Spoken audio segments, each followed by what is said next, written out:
Hello and welcome to the channel. My name is the Steak Bake and today we're going to be doing our 2022-2023 predictions for the Premier League this season. The games kicked off this weekend, so I've seen a little bit, but certainly there's 37 games to go. Plenty can change and there'll definitely be some surprises and shocks like there is in every Premier League season, especially down to things like the last day last season with Manchester City winning it on the last day of the season. Exciting stuff. I'm sure there'll be stuff like that happening yet again. If you do enjoy football content or just, video games or just chatting and chilling with a great community, then please come down to my Twitch channel, twitch.tv/the_steak_bake.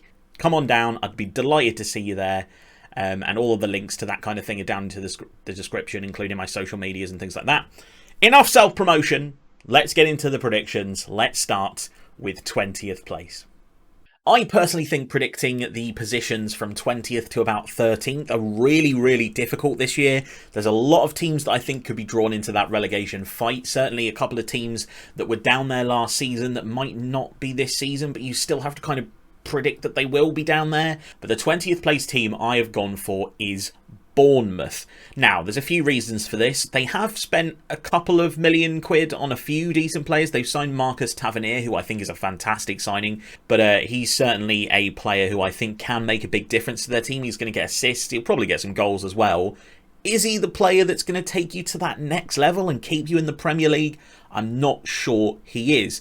I don't necessarily think they have the team ready for this division anyway, and when you're only making 5 or 6 signings in the window when you're newly promoted, it's difficult. Yes, they've still got the team from last year. They haven't really lost anyone, which is great. I think it's just Gary Cahill who's retired, and then a couple of players who were very fringy anyway that have gone out. But basically, I think Bournemouth are going to struggle because the quality of their team has not improved much from the Championship last season. Will it be enough to keep them in the division? I don't know. I'm sticking with 20th. If I'm wrong, then fair play to Bournemouth.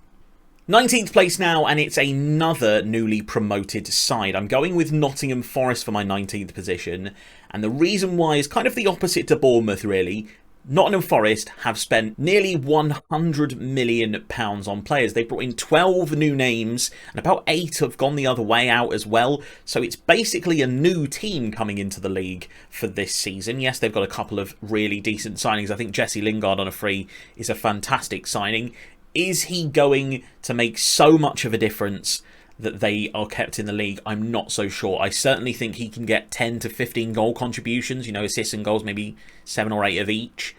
But is he the kind of player like Christian Eriksen, when he came into Brentford last season, completely changed them as a team? I just don't think Jesse Lingard is quite as good of a player as him. He's not going to make such a big difference to Nottingham Forest. Their other signings don't really wow me or knock my socks off. They're certainly not players that I thought, I really was hoping he'd come to the Premier League. There's not many on there that really make me think amazing Premier League player, and I think actually they're going to end up regretting spending this 100 million. Fulham did it a few years ago. They spent 90 to 100 million on players and they went straight back down again. So it's going to be a real challenge for Nottingham Forest. But yeah, Nottingham Forest in 19th place. Hopefully I'm wrong. 18th place is going to raise a few eyebrows, especially since I'm a Portsmouth fan and I'm sticking to a prediction that I made last season, which ended up not coming to fruition. But I'm trying not to sound too biased when I say that Southampton are going to come 18th this season and get relegated. Now, before you criticise me and say bias, it's just because you don't like Southampton. It's not. I have reasoning. I promise. Last season I predicted them to finish there, and a lot of Southampton fans will tell you that if it wasn't for certain individual performances, Broja, James Ward-Prowse and the management of Ralph Hasenhüttl, I think they would have been much lower and much closer to that relegation party than they were. They've brought in several signings and they have spent 50 or so million pounds, and not really anyone's gone out the door, which is a positive for them, of course, although they haven't got Broja back on loan from Chelsea, and it doesn't look like they're going to get him. If he is going on loan, it's looking like he'll likely go to West Ham United or someone along those lines, maybe Newcastle. They've lost Fraser Forster, who was their #1 choice goalkeeper last season. They lost him on a free to league rivals Tottenham, and I think their replacement is actually one of the reasons why I can see that this Southampton team is a team in transition. They brought in Gavin Bazunu for about 12.6 million from Manchester City. Last season, he was playing for my team. Portsmouth in League One. And don't get me wrong, he was great. He was one of our best players. He was up in the nominations for Player of the Season. However, he wasn't head and shoulders above other goalkeepers in that league. I don't think he was outstanding. He was very good, but he wasn't outstanding. And whether he can make the jump to the Premier League is a big jump. But, you know, 20-year-old goalkeeper, suddenly they're number one. I think this is a signing for the future, not a signing for now. And that trend kind of continues when you look at the other players that they've signed. I think they've signed a 21-year-old, a 19-year-old, an 18-year-old, a 20-year-old, and two 25-year-olds. So they're all young players building a team which I think will do fantastically in a couple of years in the Championship, you know, winning the Championship, getting back into the Premier League. But I think this season is the year that they go down. I'm not sure that they have the quality to stay up. If they do, it will be down to James Ward-Prowse and, of course, Ralph Hasenhüttl as well, who I think is probably the best manager they can get. If they do get rid of him, and there was some calls for him to be sacked at the end of last season, I think they're in real trouble. I hope I'm right this time rather than hoping I'm wrong. I would like to see Southampton be relegated, obviously, because I am a Portsmouth fan. But yeah, I just don't see any quality in this team that strikes me as they're going to finish 14th, 13th. They're certainly going to be down there in the fight. And have they got the personnel? I don't think so. 17th place, I think, is going to be Leeds United. Now, not because they've not signed anyone, because they have. They spent £100 million on various players, but because of the players that they have lost. Phillips has gone to Manchester City and Rafinha has gone to Barcelona. There were huge players in them staying up last season, and although I do think they have a perfectly decent team that will probably keep them in the league, I think those two players are a really big loss. Now, the players they brought in, Aronson, Adams and Christensen, really good players that I think will do Leeds good this season, but I don't know if the sum of those parts is equal to the parts that have gone out. In fact, I don't think it is. So that's why I've put them down in 17th. However, with the Red Bull machine working in the background, there's more signings that could be made as they exchange from the various other Red Bull clubs that seem to be pottering around. And I do think March is a really good manager. So perhaps they will do much better than I thought. So basically, I could kind of see Leeds finishing bottom, or I could see them finishing 12th. It's one of those weird ones. I've tried to put them in the middle. Hopefully that pays off. 17th is where I've got them. I do think they'll stay up. Who knows? 16th now, and it's going to be the final of the promoted teams and Fulham. I actually think they've had a really good window to improve a squad that was already pretty darn good winning the Championship last season. They brought in players like Issa Diop from West Ham, who finished 7th and played in Europe last season, Duffy from Brighton and Brent Leno from Arsenal, all of who are Premier League quality players at closer to the higher parts of the league that have proved themselves in the past and I think are really good signings. They've also cherry-picked a couple of players from the top 5 leagues in Europe, and I really think that they're the type of players that are going to improve their teams because they're internationals, they've got experience at either Europe or the top level of a division, and I just think they're the right players that Fulham are attracting right now. Perhaps players that I think would probably be more attracted to teams higher up the league rather than a newly promoted side. So that's a real credit to Fulham that they're able to attract these type of players. And Babu has been playing at the top half of the Bundesliga for a number of years now. Real proven talent, also in the Swiss national team as well. And they've also signed Palhinha from Sporting Lisbon, who has played 14 games for the Portuguese national team in the last 2 years. So really good signings that I really think are going to improve their team. Their team's already good. They won the Championship last year, and Mitrovic scored 43 goals in 44 appearances, which is unreal numbers. They regularly scored up to 5, maybe even higher in certain games. Massive score lines throughout the season. A really impressive team. I like the way they play. I like their transfers. I think they're going to be very safe. I actually think they could be real dark horses and perhaps come closer to 10th or 11th. But predicting a newly promoted side to finish 11th is probably a bit of a risk on these predictions. So Fulham 16th, but I actually think they're going to have a really good year. On to 15th place now, and Brentford are my pick for this position. It's actually the same prediction that I made last year. Brentford, of course, actually ended up finishing 13th. They had a really good season, and part of that was due to Christian Eriksen, who we now know has left and gone to Manchester United. However, they have been active in the transfer window. They've brought in a couple of really good players, particularly down that left-hand side, a couple of left wingers and a left back. But they have brought in a replacement for Christian Eriksen, and that is Damsgaard from Sampdoria. I think think that is a fantastic signing. He's young, he can take set pieces, he's quick, really good player. Those of you who don't watch European football like the Serie A will probably know him from the Euros last year, where he scored an amazing free kick against England to put Denmark 1-0 up against England in the semi-final. He's a player that's looked exciting. He looked exciting in that tournament. I'm surprised he hasn't been snapped up sooner, and the fact that they have signed him for 13.5 million quid, under 15 million, unbelievable transfer business. And to be fair, they could finish above the team that I've put in 14th. I'm very and ahhing over those two teams, and I think either of them could be drawn down into it, but either of them will probably be okay. So my 14th place is Everton, and they could really be either side of Brentford here. In fact, I actually think I'm being pretty generous with Everton saying 14th, because they've lost one of their major players from last season, Richarlison. Now, love him or hate him, he's a bit of a Marmite player. You can't deny he's a very good footballer and played a huge role in keeping Everton up last season. And they haven't really replaced him.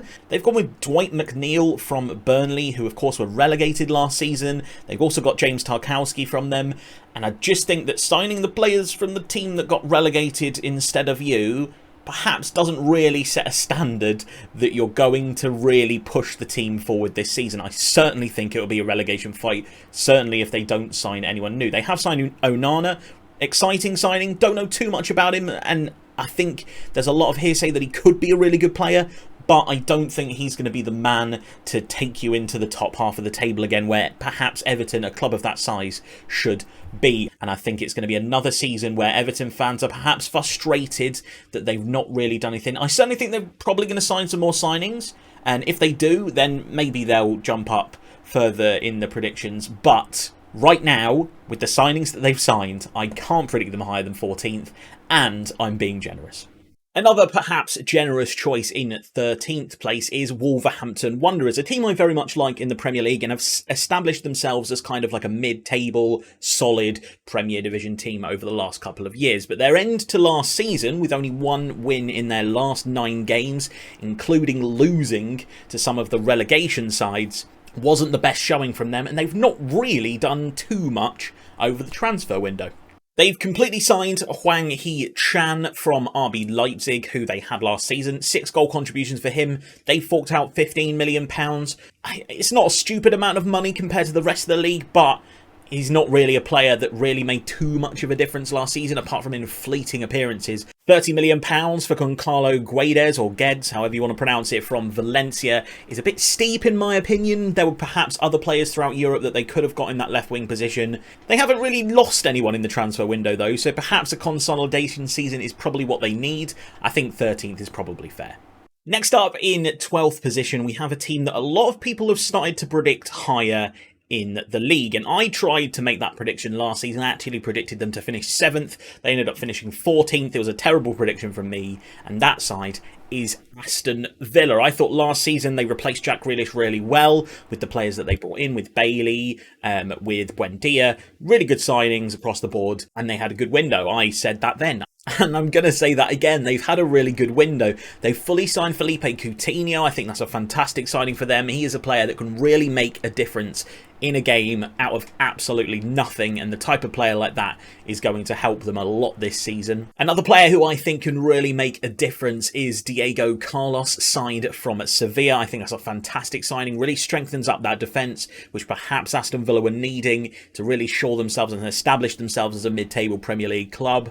But the main signing for me is Boubacar Kamara from Marseille. Absolutely perfect signing, and they signed him on a free. Well done to Aston Villa. A lot of clubs were after him, a lot of bigger clubs heading towards that top 6 sort of role, and he's been attracted to Aston Villa by Steven Gerrard, and I think that's a really good signing, and he was perhaps their saving grace of a very poor performance this weekend against Bournemouth. It's going to be an alright season. 12th place, not bad.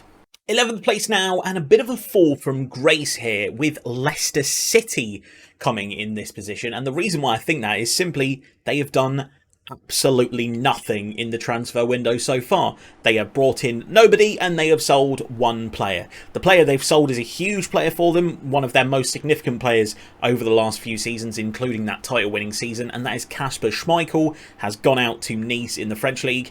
for under £1 million, literally nothing. Certainly there are rumours that Fofana will be leaving to Chelsea. There are rumours that Maddison will be leaving to Newcastle, ever strengthening rumours with Maddison as well. And also every club in Europe is linked with Yuri Tielemans right now. All huge players for Leicester that if they lose, they won't be able to replace easily. It's not something you can do at the last minute of a transfer window. Usually they've got their business done pretty quickly. I think 11th place this season though, it's a tough one, but yeah, that's what I'm going with. Interestingly, after criticising a team for doing pretty much nothing in the transfer window, I'm now going to predict a team to improve on their last season, despite the fact that they've not really done that much in the transfer window. 10th place is going to be Crystal Palace. They've brought in a couple of signings so far. Johnston from West Bromwich Albion for free is a decent bolster to their goalkeeping ranks, and they've also signed Doucouré from RC Lens and Richards from Bayern Munich. Decent squad players that are going to help them in the long run this season. They've only really lost Ben Teke and Cheku Kouyaté, so not really a lot of business done so far this window, but overall I think they're going to do well, and the main reason for that is Patrick Vieira. I backed him last season and I'm going to back him again to improve Palace even further. I think he's a decent manager. He's a decent tactician. He's got them playing in a certain way. He looks like he's got a hold of that dressing room. I think they're pretty fine. 10th place, great season for Palace. 9th place, and I've gone with the team that finished there last season. It's Brighton and Hove Albion, and it is Graham Potter continuing to live up to his namesake and perform absolute magic with Brighton so far in the Premier League under his tenure. They've been superb. They've been one of the best defensive teams in the league, keeping clean sheets galore. We've been saying that they need a striker for the last couple of seasons. They still haven't signed one. Do they really need one when they continue to defend so well, grabbing goals from midfield? 2 goals this weekend against Manchester United, Pascal Gross. Does it really matter if you're scoring goals like that? And they don't really look like conceding goals. The only reason they did this weekend was because Sanchez made a bit of an error in goal. But apart from that, they're one of the best defensive teams in the league, and all of that is down to Graham Potter. I still think there are a couple of signings from really challenging higher in the league, but so far they've made £71 million worth of profit this season, and I'm sure they'll spend it before the end of the window. So Brighton in 9th place, another really good season. Graham Potter is a great manager. Brighton, I'm sure you'll be happy with that. 8th now, and it's a team I actually thought I would be predicting much higher up the league before the window started. They had an insane end to last season, and Newcastle have been rumoured to pretty much sign every single player in Europe across this transfer window. However, not many players seem to have taken that Newcastle story, seem to have been sold the dream of a future Newcastle which we could see in Europe in years to come, and they've really struggled to make significant signings. They have signed Sven Botman, excellent signing at centre-back, really bolsters that ranks, already a strong defence with Byrne and Trippier and things like that, which I think will really kick them on this season. Pope as well in goal. Under Eddie Howe last season, they were absolutely mental. They went from bottom of the league with looking like the lowest number of points ever going to be scored. Eddie Howe took over, turned them completely around. Unbelievable turnaround from him. And what I love most about Eddie Howe is he gets the best out of the players that he has. There were players that you thought were completely finished at Newcastle United. Joel Linton, for example, couldn't score a goal to save his life. He was playing up front. Steve Bruce didn't really like him. He just didn't really do it for Newcastle. He has had a whole new lease of life as a centre midfielder. He actually looks like he'd get into most teams in the Premier League in centre midfield now. He's a great player. And the whole team is a unit. It's a gelled unit that I think is one of the strongest teams in the league morale-wise. Whether that's a huge factor these days, some people argue it's one of the most important factors, some people argue it's a kind of minor factor. It's definitely taken them to where they are now, and I only think they are going to improve. Newcastle are a fun team to watch, and I am all here for them trying to push for Europe. If they sign 1 or 2 more players, I could be convinced. I'm going with 8th for now. Next season could be huge for them, and even this season if they sign the right player. 7th place now, and yet again it is going to be West Ham United. Moyes has done amazing things with West Ham over the last couple of seasons. They're into the Conference League.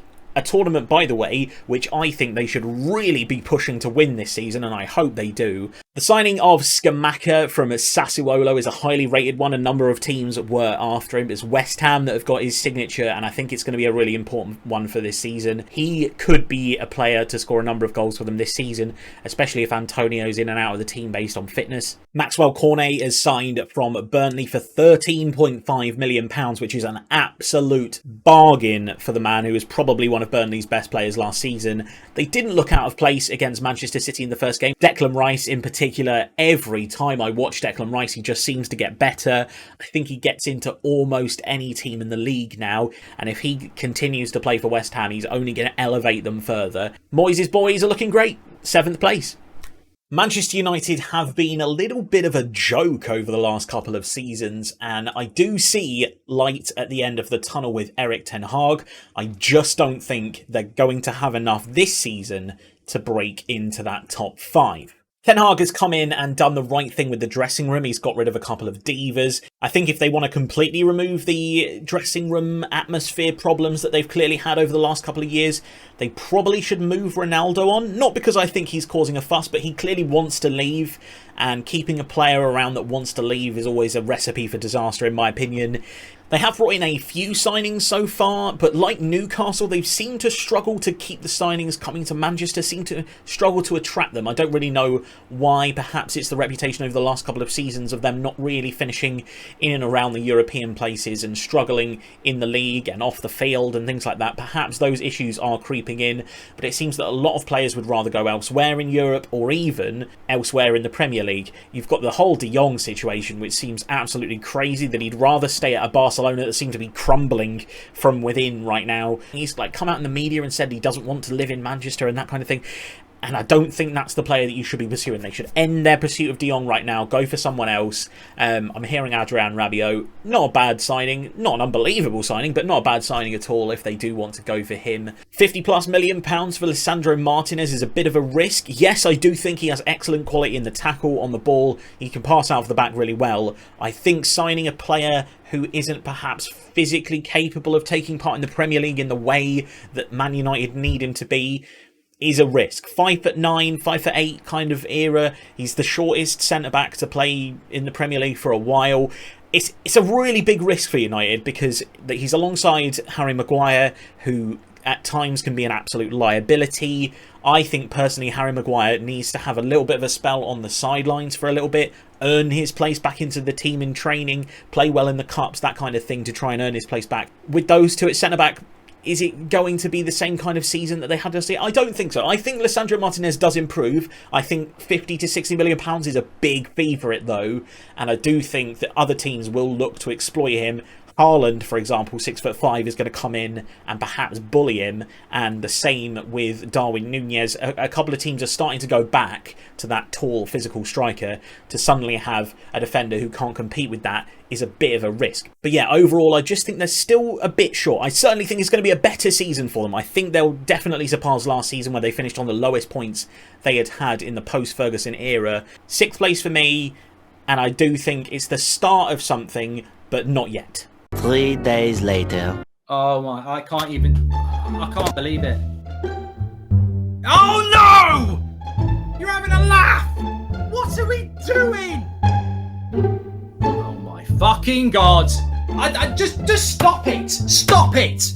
Stop it right now! Stop the game! It's gonna be 4. Oh no! Oh no! You're having a laugh! It's 4-0 after 34 minutes! Don't do this! You can't do this! 5th place now, and it's a really big call if I'm right on this one. It's a bit of a risk, bit of a risky one to call that they would do so badly this season compared to last season where they did very well. 3rd place from last year, Chelsea are in 5th for me, and there's a number of reasons why, but it's starting off with the fact that they've lost some really significant players. Losing Rudiger and Christensen so early on in the window for absolutely nothing. Having a lot of players want to leave. We've had Lukaku leave. We've had Timo Werner leave. I think Rudiger in particular is a massive loss to Chelsea. He was an integral part of that back three that Thomas Tuchel likes to play with the left-footed centre-back. And although they have brought in a replacement in Koulibaly, great signing by the way, 35 to 40 million pounds for someone who's 31, potentially not going to be there for a super long amount of time. It feels a bit of a quick fix. Don't get me wrong, he's a great player, he really is. He's not Rudiger level in my opinion. With Werner and Lukaku leaving as well, they're technically without a registered striker apart from Broja, who is a little bit unproven. Obviously, he did well at Southampton last year. Certainly with him as their only striking option, they're probably going to look to play strikerless. There's a lot of crosses into the box with Chelsea. They play a very wide formation which throws balls into the box. And if you don't have a player that's capable of attacking that, I do think Havertz is capable, but if he's the only one, it's going to be a problem. They tried to cross it high to Sterling, and Sterling's there desperately trying to win these headers. He's a great player, but he's not going to win loads of stuff in the air. Chelsea can go about it a different way and put in low crosses. And Cucurella, who they've brought in, fantastic signing, a lot of money. He came on, went down the left wing, immediately put a low ball into the box for Sterling to pretty much tap in. Really good defending meant that it didn't go in. But that's the kind of thing Chelsea need to do. Basically play a little bit more like Man City, getting to the byline, getting those balls low and hard into the penalty area for just chaos and someone to tap it in. I think they'll have a bit more luck then. Perhaps that's the way they'll adapt. Overall then, I think Chelsea will be fine. Like, they're still going to be in the Champions League. They're still going to have a decent season with them getting close to Europe. However, I just think those other teams around them have strengthened more than they have. So they're going to drop into 5th. And these other teams that have strengthened are going to push their way up further into the league. 4th place now, and back into the Champions League, and back perhaps where they belong, is Arsenal. Arteta has been building for a number of seasons now a really interesting and exciting young team, and I kind of feel like all the pieces are beginning to come together of Arsenal at the moment, and I'm sure Arsenal fans do as well. They've been very sensible in the transfer window. They've signed players from the top level of the top level, from Manchester City, and they have built a team which I think has good players in almost every single position on the pitch now. But let's talk about that front three. Saka on the right, unbelievable English talent. Think he'll get 12 to 15 goals, certainly 12 to 15 goal contributions. Other side, we've got Martinelli, young Brazilian, exciting as well. But it's that man in the middle who they've brought in from Manchester City, Gabriel Jesus, who I'm very excited about. Now, some people have been saying things like he's going to win the Golden Boot, he's going to be the player of the season, he's going to be the signing of the season. I don't think it's quite that good, but I certainly think now that he's given a chance in a team, it will be fun to see him in that striker role that we all knew he could play at City. Like, he played it there fleetingly. They don't necessarily need like a big, strong pivot point striker. They're perfectly fine playing in those two inside forwards, and them all sharing maybe 15 goals each across the season. I think that'll be a perfectly good season for them. I think Zinchenko as well is an inspired signing. I think it's going to be a really good season for them. I can certainly see them finishing 4th, and I probably think it'd be quite comfortable for their 4th position. I think Arsenal have levelled up, and that's the reason why I'm putting them 4th. 3rd place, and I think that it is going to be Tottenham. I think Spurs are in a position now where they are perhaps in the best position they've ever been to start challenging those top 2 places. Now, some people, Arsenal fans for example, Chelsea fans, might be like, what? Tottenham? Are you joking? Well, hear me out. Firstly, their window has been absolutely fantastic. They have signed just the right players, cherry-picked in each position. Starting with Bissouma, holding midfield, I thought was a position that Spurs couldn't really dominate in their big games. Bissouma is the man to make a real difference for them. He was unbelievable for Brighton last season. He was perhaps their player of the season. He was fantastic. They've grabbed him, they've said, you know what, that's the player we need, and they've signed him. One man that they had on loan last season that I believe they've signed permanently now is Kulusevski. He looks absolutely magical. He's another player on that wing for Tottenham that really gives them assists, he gives them skills, he gives them goals, he gives them creativity. His link-up play is superb. He ups that level a little bit higher than Lucas Moura, but Kulusevski just brings that extra little dynamism to that front three, and that front three is now perhaps one of the best in the league, if not, you know, City or Liverpool. I don't think there's anyone lower than that have a better strike force than Tottenham. I think Richarlison is a really good signing, not necessarily for the price that they paid. £60 million is perhaps a little steep for a man that didn't really have the best of seasons at Everton last season. And he's also a Harry Kane understudy, perhaps. Last season, for example, Harry Kane's understudy was Dane Scarlett. He now plays for my team Portsmouth in League One, on loan admittedly, But that kind of shows you the quality difference. Perhaps they needed someone to back up Harry Kane and Son, and I think they've got that now. But the main reason I think that Tottenham are going to do so well this season is because of their manager. Antonio Conte is a fantastic manager. He has done it in England, he's done it in Italy, he's done it wherever he's gone. He's a serial winner, and when he came into Tottenham last season, he made them infinitely better almost straight away. Yes, there were moments in the season where they didn't get the result they needed. They looked a little bit lackluster. They had a few injuries or something, and it just didn't really work out. But I think this season, with the signings they made, they can quell those silly mistakes out. And now we have Antonio Conte in charge of a really good team. I think they're going to come third.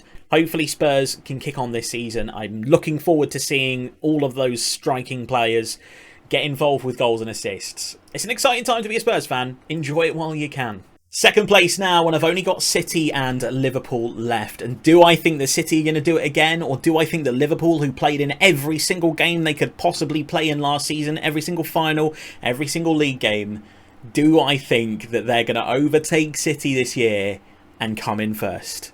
The answer to that is no. I think Manchester City are going to win the league. Liverpool in second place. I'm not going to talk too much about Liverpool because we all know what a great squad they have and what a fantastic manager Jurgen Klopp is.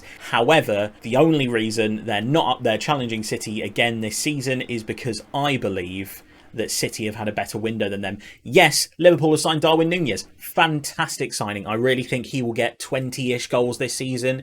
He'll be in and around that chasing pack of the Golden Boot, you know, just behind, where you think, you know, 16 to 22 goal kind of cushion. Yes, they've lost Sadio Mane to Bayern Munich, but I think the signing that they made in January, Luis Diaz, to replace him is going to do just that this season. I think he's a fantastic little player, really skillful, really looks forward. He's always looking for that killer pass, always looking to beat his man, have that hurling shot around the goalkeeper if he can. And in the Champions League final, he was the one player that I thought was going to score for Liverpool at various points. He didn't in the end, but he was making much more of an impact than perhaps some of their normal players were. Much like Kulusevski, I think he brings a different dynamic to the Liverpool team. Salah, of course, can be absolutely guaranteed to score goals, and I think he's probably one of the main players I have tipped for the Golden Boot this season, simply because he was so good last year, and also this year he doesn't have the World Cup. A lot of the main strikers, Harry Kane, for example, are going to be going to the World Cup, and they're going to be getting tired. They're going to be playing regular games in the middle of November and December, you know, Tuesday, Saturday, Monday, you know, quick games in quick succession, and Salah is going to be relaxing on a beach somewhere, keeping himself fit, and then coming back to the Premier League, and I think really kicking on in the second half of the season to score quite a lot of goals. But overall, I think it's going to be 85 to 90 points plus. Will we have a different winner? I don't think that. I think it's going to be City. On to the champions then, and it is Manchester City who I've got in first place. I think they're going to win the trophy again. I think they're going to win the Premier League, and I think they're probably going to do it in some style, mostly because of the man that they've brought in on top of their already unbelievable team. Like, genuinely, Manchester City have built a Galactico team to rival Real Madrid's peak of just pure quality in every single position on the pitch, like world-class internationals in every single position on the pitch, and they've only improved it even further. Firstly, by signing Phillips, a player who I would argue they didn't even need. They've got Rodri, they've got Gundogan, they've got various players that they can play in that position. But the main player that they've signed is, of course, Haaland.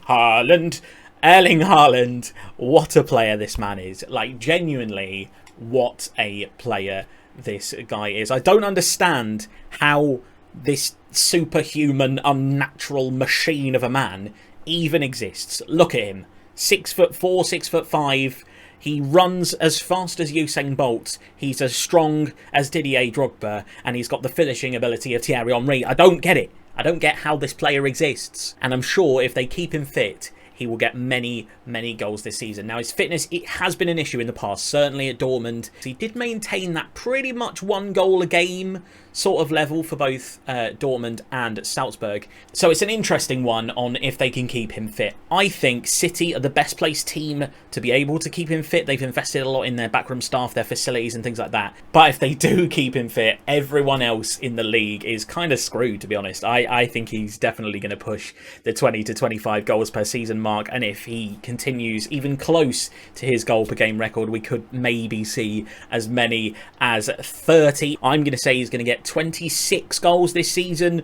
I think that's a really good tally for him. But the dynamic that Haaland brings is one that they haven't really had before. Someone in behind who can also win headers. You know, a real target man who can also play off the back of the last defender. It's not necessarily something that they've had before. 2 goals in the first game of the season, though, with Haaland.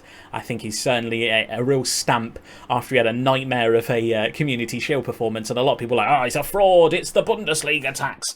No, this guy's different. This guy's different. He will score goals. He'll score goals. It's inevitable. I'm backing Haaland this season, and I'm backing Manchester City, and I think they're going to have a wonderful season. Could this be the year where they go on and win the Champions League finally? Will that duck be broken? Or is that serial kind of bottling ingrained in them on the Champions League level? I hope it's not. I do think it would be nice to see City finally win a Champions League. I certainly would rather City won it than someone like Bayern Munich, for example. But that remains to be seen. Can they go all the way this year and win the league? I think they can. City are my champions. So that is my Premier League predictions. I hope you enjoyed. I'm sure you will all have lots of opinions, and I'd love to hear them. Please comment them down below. Like the video if you did like it. Give some feedback. Tell me where you think I've gone massively wrong, where you think I've gone massively right. Maybe you think, you know what, Spurs are going to come second this year. I want to hear from you. Maybe you think Spurs are going to come 9th this year, and I want to hear from you as well. Come and give me your opinions down in the comments. Hope you liked the video. If you would like to see more, there's some links down in the description as well for my Twitch channel. We do some football content on there. We do Football Manager. We talk about football, and we also play FIFA as well, with the new games coming up soon as well. Get in there. You can see us on Ultimate Team Road to Glory kind of thing. I imagine will happen yet again this year. FIFA 23 should be fun. FM 23 should be fun. We also play other games as well. If you're not really that into football, firstly, thank you for watching this video. I don't know why you're interested in it. Maybe you just wanted to see a bold man look excited about something. But if you don't like football, then there's also Minecraft. We play various other games. We collaborate with other streamers. I'm really looking forward to bringing you some more stuff this year into my 2nd year of streaming now. TikTok down there as well. I've done a number of TikToks over the last few weeks, including an excellent Greg's fashion shoot. Unsponsored, by the way. Greg's, please sponsor me. Definitely worth checking that out. Please go down and look at those in the description. Twitter and Instagram's all there as well. But enough self-promotion. Thank you very much for watching the video. Love you all. And remember, be kind to one another. See you later.